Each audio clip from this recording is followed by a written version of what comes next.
அடிமையின் உடம்பில் ரத்தம் எதற்கு நீளம் அஞ்சப்பட்ட கோழை அடிமையின் உடம்பில் ரத்தம் எதற்கு நீளம் அஞ்சப்பட்ட கோழைக்கு இளம் எதற்கு கொடுமையை கண்டு கண்டு பயம் எதற்கு கொடுமையை கண்டு கண்டு பயம் எதற்கு நீ கொண்டு வந்த என்னடா மிசை இந்த முழு என்னை கொண்டு போடும் ராஜா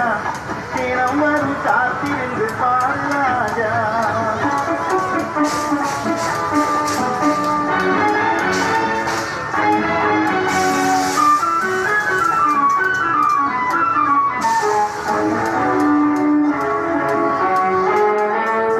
அண்ணாந்து பார்க்கின்ற மாளிகை அதன் அருகில்